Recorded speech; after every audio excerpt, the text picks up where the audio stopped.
Madame, Monsieur, bonjour, bonsoir, le journal, bienvenue. Les titres. L'Observatoire haïtien des crimes contre l'humanité exhorte les autorités à prendre des dispositions pour amener un climat de paix et de sécurité sur le territoire. Cette structure s'insurge contre les exactions des gangs armés qui mettent le pays à genoux. Toutefois, elle n'encourage pas la justice expéditive des membres de la population à l'encontre des gangsters présumés. Des citoyens alarmés par l'escalade de la violence affirment qu'ils évitent certains axes de la capitale craignant pour leur vie. La structure Nous c'est Dorval dénonce la lenteur constatée dans l'enquête relative à l'assassinat brutal du bâtonnier le 28 mai 2020 dans sa résidence privée à Pellerin. La distribution du carburant dans les pompes se fait toujours au compte-gouttes en dépit du fait que des dizaines de transporteurs laissent chaque jour le terminal Vareux avec leurs camions bien remplis. Le chargé d'affaires américain en Haïti, Eric Strohmayer, a réitéré l'engagement des États-Unis à accompagner les journalistes et les médias haïtiens dans le cadre de la promotion de la liberté d'expression dans le pays.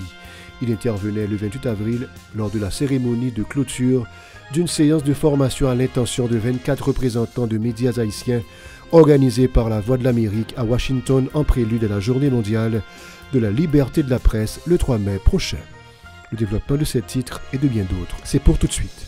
Si vous jugez que cette vidéo est intéressante, n'hésitez pas à liker et partager la vidéo. Et surtout, n'oubliez pas de vous abonner à cette chaîne et activer la cloche de notification pour ne pas louper aucune de nos vidéos.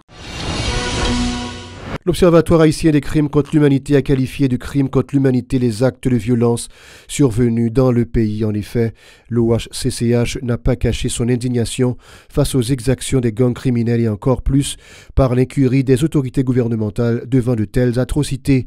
Cette structure condamne également les réactions des citoyens suite aux agissements des bandits armés et les appelle à éviter les débordements. Pour ces militants de droits humains, les autorités de l'État s'avèrent incapables d'assumer leurs responsabilités en luttant efficacement contre les gangs armés qui répandent la terreur dans plusieurs régions du pays, tout particulièrement dans la région métropolitaine de Port-au-Prince. L'OHCCH a aussi relevé les quelques actions de la police nationale pour tenter de juguler l'insécurité qui empoisonne l'existence des citoyens. La violence et les exactions des gangs criminels ont entraîné une réalité de revanche et de justice expéditive de la part des membres de la population, a indiqué l'organisation qui exhorte les autorités à prendre des dispositions pour amener un climat de paix et de sécurité sur le territoire. Des conducteurs de taxi-moto alarmés par l'escalade de la violence affirment qu'ils évitent certains axes de la capitale craignant pour leur vie. Des circuits sont potentiellement dangereux à cause de la mobilisation contre l'insécurité, se sont inquiétés ces gens. Ils soulignent que la détérioration du climat sécuritaire entrave les activités socio-économiques à travers le pays. Écoutons leur déclaration au micro de Véron Arnaud et de Lurson Jean-Claude. Affaire sécurité, elle pas bon pour nous même pour nous tous qui vivent dans le pays parce que ça nous pas jamais connaître ça qui passé là. Bah yo viennent pire, peuple va pas marcher et puis y a kidnappé moun dans toute la rue et puis pas de travail, nous même c'est chauffeurs nous chauffeur moto, chauffeur taxi, ou carrément que ça nous chita là depuis bien longtemps, depuis le matin bon nous pas faire rien. Et mon local moi cause depuis ba Matissan fait m'pa jamais ka local pour moi là affaire ba bois calé il était là déjà ou même. Yo encore yo était même janté. Yo pas jamais descendre tout non. Là c'est comme ça, yo pas jamais descendre, il a tout quitter les gens hier. Pays c'est le gars pour que monter là dans descendre tout ça moi je pas descendre même. Nous pas l'état là dans même cap point pour nous. C'est peuple là qui pour camper, qui pour protéger propre zone yo. Jean-Paul l'a dit, bâton gagné, c'est avec ou par coup. Normalement, si moi-même m'a parlé là, c'est manchette là moi gagne, c'est avec pour me barrer comme. La distribution du carburant dans les pompes se fait toujours au compte-gouttes en dépit du fait que des dizaines de transporteurs laissent chaque jour le terminal Vareux avec leurs camions bien remplis. Une situation qui fait bondir le président de l'association des propriétaires de stations-service, Anapros, Marc-André Derifons. L'entrepreneur dit déplorer la persistance de la pénurie, indiquant que de fortes pressions s'exercent sur le marché en raison des difficultés liées aux commandes de l'essence. Des compagnies n'arrivent pas à placer leurs commandes sur le marché international, ce qui alimente aussi la rareté et son corollaire, le marché noir, a fustigé Marc-André Derifons. On l'écoute dans une interview au téléphone avec Robert Charles. Le gaz qui sortit dans le terminal, il y a en fonction de qui compagnie qui a. Okay? Par exemple, si dans 5 acteurs, il y a un qui pas commandé, c'est évident pour la station par pas de gaz sur le marché. Si il y a un acteur ça, qui déjà entré en rationnement, malgré que quand ils ont arrivé, il est évident pour sentir que la station ça a manqué de gaz. Ça va dépendre de qui acteur est entré. Et pour parler de direction marché à tout, et que tout en tension sous gaz là, il crée un effet de marché parallèle. C'est-à-dire que c'est pas une quantité comme si considérable pour que tout acteur distribué à sentir à l'aise a toujours l'impression que le marché parallèle a toujours existé. J'ai l'impression que c'est un volume suffisant qui vous demander en tout temps pour assurer que tout acteur fonctionnel, ça de par lui-même marché noir tomber. Ma approche n'est pas liée avec une compagnie spécifiquement, différemment, différents comptes avec différentes compagnies. En d'autres termes, mieux tomber en bas, même impossibilité ça des fois. Si mon station Total liquée par exemple, et récemment c'est avant-hier que Total commence à distribuer. Par ailleurs, l'homme d'affaires a évoqué les effets dévastateurs de la crise économique, marquée principalement par la rareté du dollar et l'hémorragie de la gourde sur le placement des commandes du carburant. À ce niveau, l'entrepreneur appelle une fois de plus à l'intervention des autorités pour remédier à cette situation malencontreuse. Il est toujours au téléphone avec Robert Charles. C'est toujours le même problème, comme si des bagages qui liés avec la situation économique pays, ok?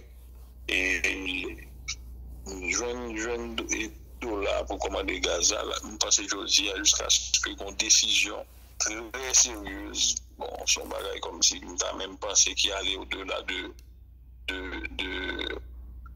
l'autorité monétaire haïtienne, pour jouer une façon vraiment pour que nous ayons suffisamment de devises sur le marché.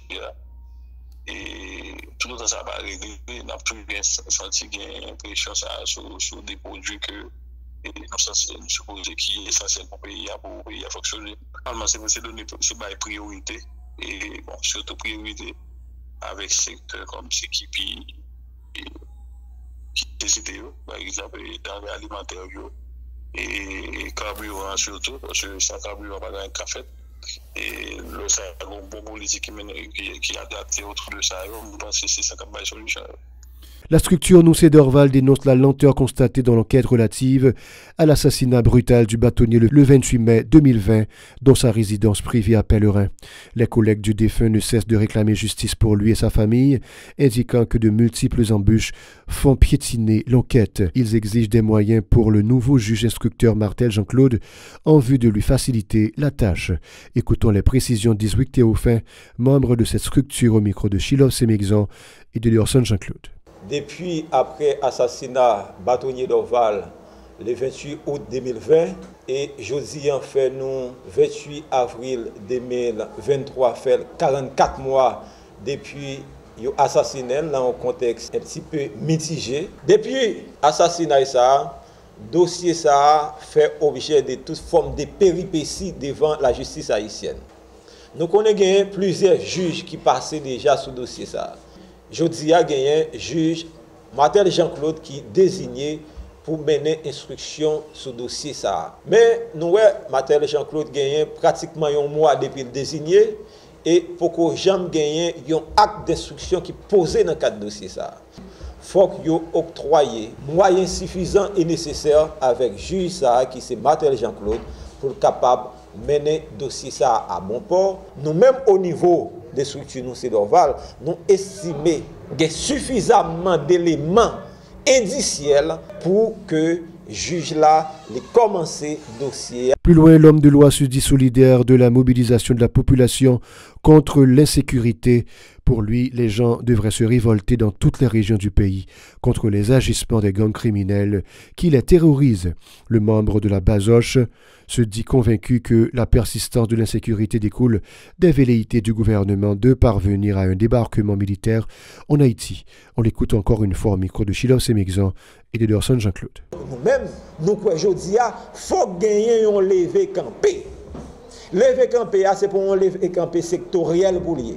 C'est toute population sorti dans grain individu, passer dans chaque institution pour nous camper, pour nous dire halte là. Demande nous, je dis à lever camper, faut que les fêtes, lever camper sectoriel là pas bon, c'est tout pays pour camper, pour nous non seulement attaquer gang à sa patte, gang à veste, gang qui financé, gang qui alimenté.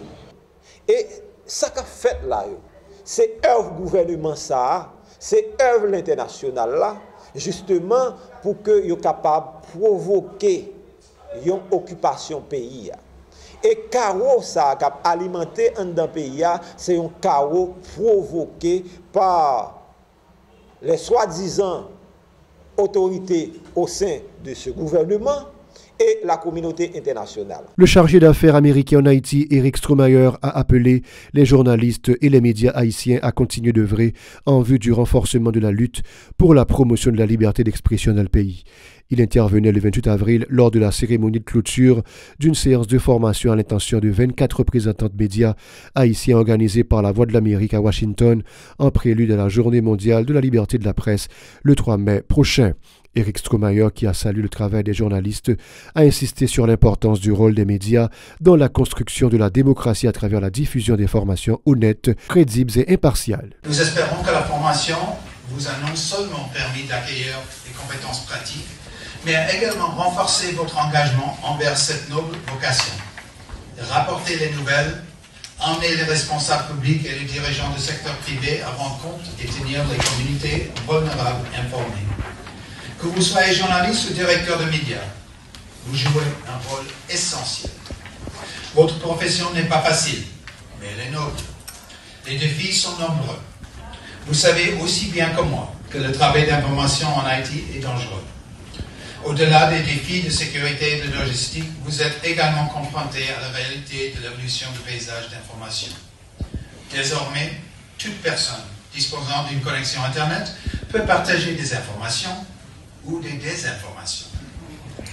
Les mauvais acteurs cherchent à induire le public en erreur dans leur intérêt personnel. Ils incitent au mécontentement, à la méfiance et même la violence. Il faut que je souligne, ça se passe même aux États-Unis, partout au monde, c'est pas simplement ici. Le meilleur et le seul vaccin contre leur poison est un journalisme objectif et impartial. Vous construisez une relation de confiance avec votre public en vérifiant les faits, en respectant méticuleusement les normes, en disant la vérité. Par ailleurs, le diplomate a réitéré l'engagement des États-Unis à accompagner les journalistes et les médias haïtiens dans le cadre de la promotion de la liberté d'expression dans le pays.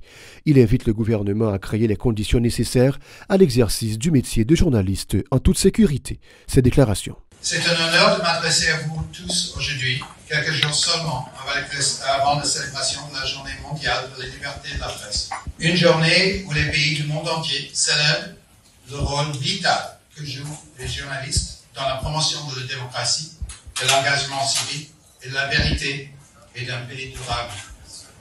Tous les gouvernements, y compris la mienne, ont la responsabilité de promouvoir la liberté de la presse. À l'occasion de la Journée mondiale de la liberté de la presse, nous réfléchissons à ce rôle et nous nous engageons à faire davantage pour que la presse puisse exercer son rôle essentiel dans une société libre et équitable. J'ai le plaisir d'accueillir aujourd'hui avec nous la ministre de la Justice et des Communications et de la Culture, Émilie Prophète. Nous partageons l'engagement envers une presse libre et dynamique. Je tiens à féliciter chacun d'entre vous pour avoir participé au programme de formation financé par la section des affaires publiques de mon ambassade et réalisé par le service créole de la Voix d'Amérique. Voilà, c'est la fin du journal. Merci de l'avoir regardé. Bon week-end à vous tous et à vous toutes.